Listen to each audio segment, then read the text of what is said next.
There is a general whose name is stamped across the American map, on counties, on towns, on a great square in a southern city, on statues in bronze. And almost no one who passes those names could tell you a single thing he did.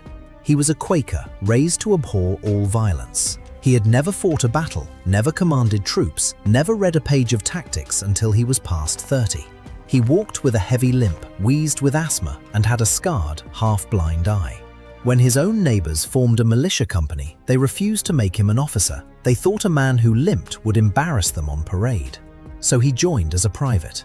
3 years later, he would be the second most important soldier in the American Army. And in the war's darkest hour, he would take command of a beaten, starving force in the South, and without ever winning a major battle, destroy the British Army that was winning the war.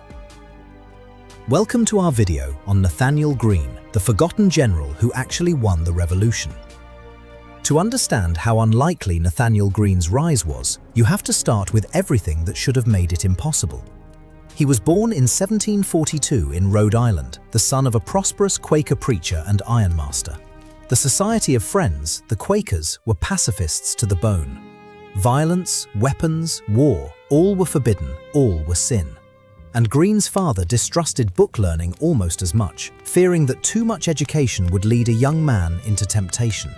So Nathanael was raised to work the family forge, to worship quietly, and to keep his mind narrow and his hands busy. He rebelled against all of it, quietly, stubbornly, by reading.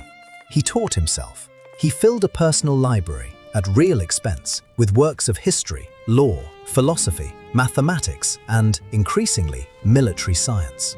This was a self-made intellect, built in stolen hours by a man who was supposed to be pounding iron into anchors. And as tensions with Britain rose in the 1770s, the self-taught ironmaster reached a conclusion his whole upbringing forbade, that some things were worth fighting for, and that American liberty was one of them. For a Quaker, that conviction had a price. When Greene helped organize a local militia company, the Kentish Guards, and threw himself into preparing for war, his religious community turned on him. He was formally read out of the Quaker meeting, cast out of the faith of his fathers, for his embrace of arms. He walked away from his religion, his community's approval, and the pacifism that had defined his entire world, and he did it deliberately. He had made his choice. He would be a soldier. And then his own militia company, the very unit he had helped create, delivered a humiliation that would have ended a lesser man's ambitions before they began. When the Kentish Guards chose their officers, they passed over Nathanael Greene. The reason was his body. Greene walked with a pronounced limp, a stiff knee whose cause is lost to history, whether an old injury or something he was born with.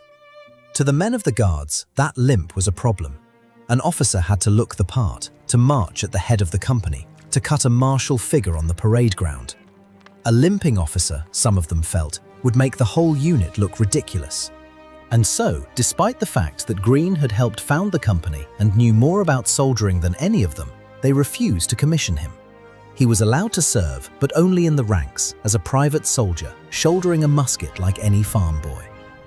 It was a stinging rejection, and Greene felt it. But he did not quit, and he did not sulk his way out. He stayed in the ranks and kept reading, kept learning, kept preparing. And then history moved faster than anyone's prejudices. In April 1775, war broke out at Lexington and Concord. Rhode Island scrambled to raise a real force, an army of observation, to march to the siege of Boston. And when the colony looked for a man to command it, it looked past the parade ground concerns of a small-town militia and saw what Greene actually was: intelligent, tireless, and better read in the art of war than almost anyone available. The private who had been rejected as a junior officer was commissioned in a single leap as a brigadier general. Within weeks, Congress confirmed it, making him the youngest general in the entire Continental Army. The limp had not gone anywhere. The war simply no longer had time to care about it. At the siege of Boston, the self-taught general met the man who would shape the rest of his life, George Washington. And something clicked between them almost at once. Washington was a shrewd judge of subordinates, and he quickly saw in Greene a quality rarer than battlefield dash. A first-class mind that grasped the whole machinery of war. Greene understood not just how to fight, but how to keep an army alive, how to feed it, move it, supply it, hold it together through disaster. Over the next years, he became one of Washington's most trusted lieutenants, fighting at Trenton, at Brandywine, where his division famously sprinted miles to cover the Army's retreat, and at Germantown and Monmouth, where his troops repelled some of the finest soldiers Britain could field. But Greene's most important early service came in a job he hated. After the terrible winter at Valley Forge, where the Army nearly dissolved from starvation and cold, Washington needed someone to fix the broken supply system, to become Quartermaster General. It was a thankless administrative post, far from the glory of field command, and Greene took it reluctantly, complaining that no one ever built a monument to a quartermaster. But he did it superbly. He reorganized the Army's logistics, got food and equipment flowing, and helped rebuild the Continental Army into a force that could actually campaign. That unglamorous work turned out to be the perfect education, because Greene had now mastered the two halves of war that most generals never combine: the fighting and the sustaining, the battle and the supply line. He understood, better than almost anyone, that wars are not won only by the army that wins battles. They are won by the army that can stay in the field. He was about to be handed a situation where that understanding was the only thing that could possibly save the American cause. Because in the South, everything had collapsed. By the autumn of 1780, the war in the South was very nearly lost, and with it, perhaps, the revolution itself. Britain had turned its full weight southward, and the results had been catastrophic for the Americans. Savannah had fallen, then Charleston fell, and with it an entire American army of thousands surrendered in a single stroke. And then, in August 1780 at Camden, the Southern Army was destroyed again, its commander, Horatio Gates, the celebrated hero of Saratoga, fleeing the field in a rout so complete it ended his career. Georgia and most of South Carolina lay under British control. Loyalists were rising. The backcountry had descended into a savage civil war of neighbor against neighbor. 3 American commanders had already been chewed up trying to hold the South. The army that remained was a wreck, a few hundred fit men, ragged, unpaid, unfed, demoralized, scattered across the Carolinas. Against them stood Lord Cornwallis, the ablest British general in America, with a strong, confident, well-supplied army, fresh from victory, poised to march north and finish the war. This was the poisoned chalice that Washington now had to fill. He could not go himself. He was pinned in the north watching the British in New York. So he needed to send his very best man to take over a command that had already broken 3 generals against the finest enemy commander on the continent, with almost nothing to fight him with. He chose Nathanael Greene. It was, unspoken but understood, the most important appointment of the war. Save the South, and the revolution might survive. Lose it, and the whole cause might unravel. Greene rode south in late 1780 to take command of what was left, knowing exactly how bad it was. When he arrived and counted his army, he found it even worse than he had feared. Greene reached Charlotte, North Carolina in December 1780 and took stock of his command. It was pitiful, on the order of 1,400 men, many of them untrained, undisciplined, badly supplied, and hungry. Facing Cornwallis's superior force head-on with this rabble would be suicide. It would simply be Camden again. So Greene did something that violated one of the oldest rules in the Book of War. Confronted by a stronger enemy, he divided his already tiny army. Military doctrine screamed against it. You do not split a weaker force in the face of a stronger one. You concentrate so as not to be destroyed piecemeal. But Greene understood something deeper about his particular situation. His weakness was also, strangely, a kind of freedom. He could not win a stand-up battle, so he would not try to. Instead, he would use mobility and space, the vast, difficult country of the Carolinas, to stretch Cornwallis, confuse him, and wear him down. By splitting his force, Greene forced Cornwallis into a dilemma: chase one wing and leave the other free, or split his own army to match. Greene sent his best troops, some 600 men, west under his most aggressive subordinate, a hard, brilliant former wagoner named Daniel Morgan, while he took the weaker half and moved elsewhere, keeping the enemy guessing. The gamble paid off spectacularly. In January 1781, at a cattle pasture called the Cowpens, Morgan turned on the British force pursuing him and, with a plan of near-perfect design, annihilated it, destroying one of Cornwallis's finest commands almost to the last man. It was one of the most complete tactical victories of the entire war, and it was the direct fruit of Greene's decision to divide. But Cowpens also enraged Cornwallis and set him in furious motion. He would now hurl his whole army north to destroy Morgan and Greene and avenge the disaster. And so began the campaign that truly won the war, a campaign not of battles, but of a chase. What followed is remembered as the Race to the Dan, and it is one of the masterpieces of military history, a victory won entirely by running away. Cornwallis, burning to catch and crush the outnumbered Americans, made a fateful decision. To move faster, he burned his own baggage train, his wagons, his tents, his extra supplies, stripping his army down to travel light and fast. It was a commitment to the chase, and it turned the campaign into a pure contest of endurance across the width of North Carolina. Greene united his forces and ran. Through the dead of winter, in constant cold rain and occasional snow, his ragged, half-starved, often shoeless soldiers marched north. The accounts speak of men leaving bloody footprints in the frozen mud, always just ahead of the pursuing British. Greene managed it like the master logistician he had become. He had studied the rivers. He had boats secretly gathered and positioned at the crossings so that his army could get across, while the British, arriving after, found the swollen rivers impassable and the boats gone to the far bank. Again and again, over a march of more than 200 miles, Greene slipped across a river just ahead of Cornwallis. And finally, in the middle of February 1781, his army crossed the Dan River into Virginia to safety, only hours before the British reached the bank.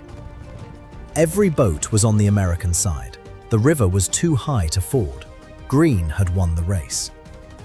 And in winning it, he had already half won the war, because Cornwallis had chased a phantom across a wilderness in winter, burned his own supplies to do it, and exhausted and thinned his army in the process.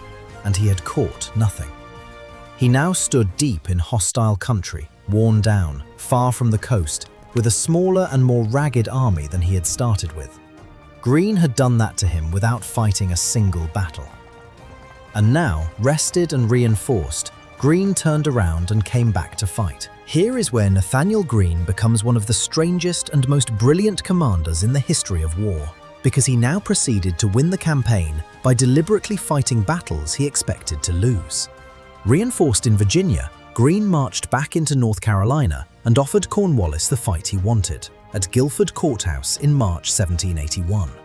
Greene arranged his men in 3 lines and made the British pay in blood for every yard of ground. When the fighting reached its crisis and the outcome hung in the balance, Greene did the coldly rational thing. Rather than risk his precious army in an all-or-nothing struggle, he withdrew in good order and left the British holding the field.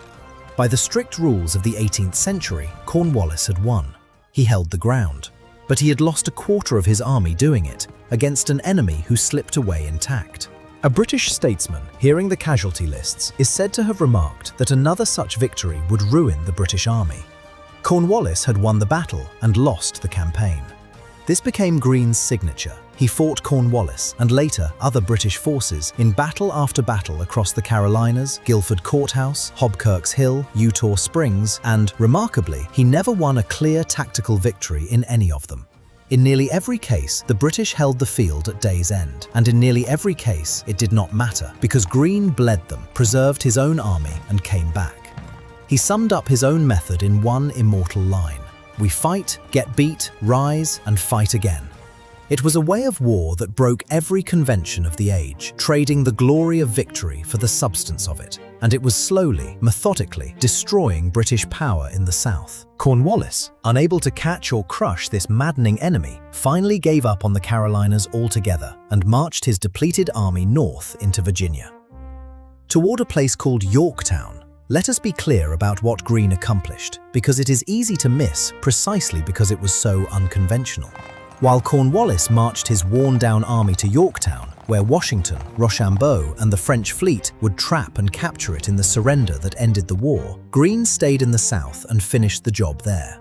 Battle by battle, siege by siege, he pried the British out of the backcountry, confined them to the coast, and by the end had penned the once triumphant Southern Army into Charleston, which they abandoned for good in late 1782. In under 2 years, Greene had taken a theatre that was all but lost and reconquered nearly the entire South. He had done it with a small, ragged, ever-shifting force, by knitting together Continental regulars with unruly partisan bands under men like Francis Marion and Henry Lee, by relentless maneuver and by an iron willingness to lose battles in order to win the war. His enemy paid him the highest compliment. Cornwallis himself reportedly said that Greene was as dangerous as Washington, that he never felt secure with Greene encamped anywhere near him, because the man was vigilant, enterprising, and endlessly resourceful. So why is he forgotten? Partly because his genius does not photograph well. There is no single glorious victory to hang his fame on, no Saratoga, no Yorktown surrender with his name on it. His triumph was cumulative, strategic, and paradoxical. The general who won by losing does not fit the story people want their heroes to star in. And partly it was simply bad luck. After the war, drowning in debts he had incurred to feed and clothe his army, Greene died young in 1786 at just 43, before he could write his memoirs or take his place in the founding pantheon. But the states he saved remembered. They named counties and cities and squares for him across the South. The names remain, even as the man behind them faded. He was the forgotten general, and he was, as much as any soldier not named Washington, the man who won the revolution. We hope you enjoyed this look at one of the Revolution's most underrated figures. More videos on the American War of Independence are on the way, so make sure you're subscribed and have pressed the bell so you don't miss them. A like, a comment, and a share help the channel enormously. We'll catch you on the next one.